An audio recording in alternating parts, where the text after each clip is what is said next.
नेपाल के फ्लड्स में करीब करीब 400 लोगों की मौत कंफर्मेशन के साथ हो चुकी है। अभी भी हज़ारों मिसिंग हैं, कुछ पता ही नहीं कितने मिसिंग हैं। सच बात तो ये है, सैकड़ों तो इंडियंस टूरिस्ट जो हैं वो मिसिंग हैं। और मुझे लगता है कि एक वक्त ऐसा आएगा कि लाशों को ढूंढना भी इस दलदल के अंदर क्वैगमायर जो है बड़ा मुश्किल हो जाएगा। तस्वीरें हैं वो बहुत भयानक हैं।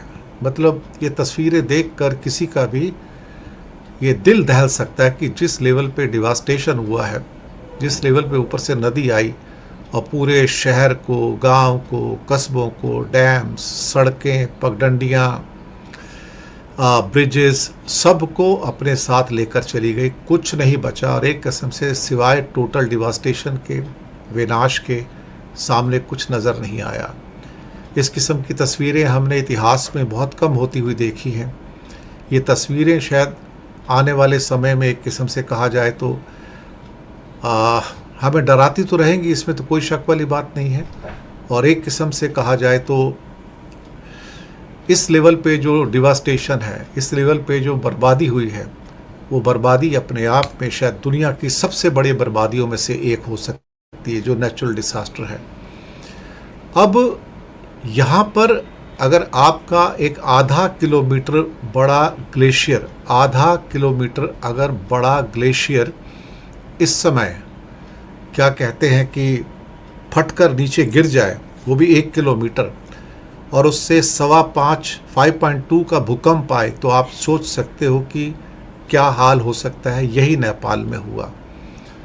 और अल्टीमेटली जो हमारे सामने जो पिक्चर निकल कर आई, वो इतनी भयानक तस्वीर निकल के आई है कि जिसको शायद कोई भी कंट्री अपने आप में उसको हैंडल नहीं कर सकता। और नेपाल जैसे एक गरीब मुल्क के लिए तो ये बेहद बेहद मुश्किल, मैं बताऊं आपको।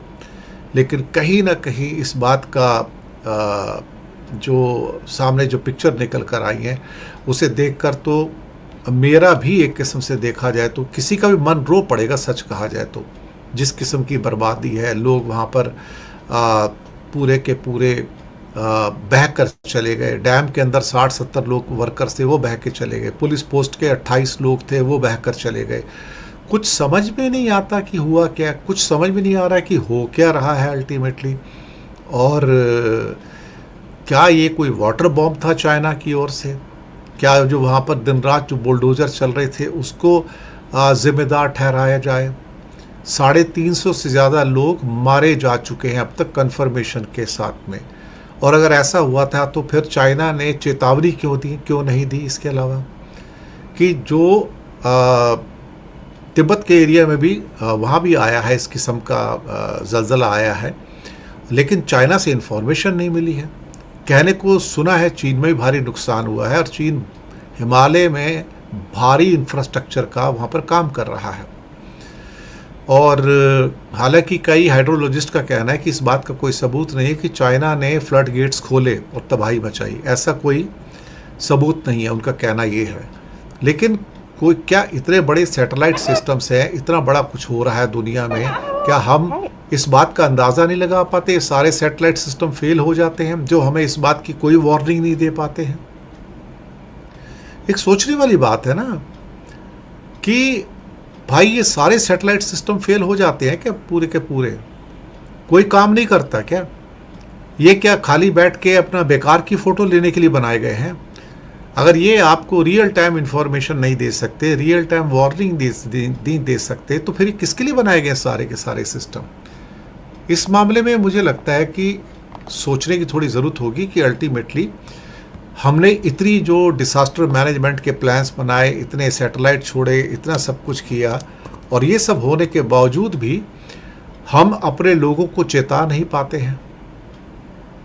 मुझे लगता है कि इसके बारे में बहुत कुछ सोचने की ज़रूरत है। इतने सैकड़ों हज़ारों लोगों की जानें गंवाने के बाद अगर अब हम कुछ इसमें कर पाएँ तो कम से कम आगे के लिए हमें आगाह होने में कम से कम कोई ना कोई एक चेतावनी मिल जाएगी, कोई एक पूर्व सूचना मिल सकती है।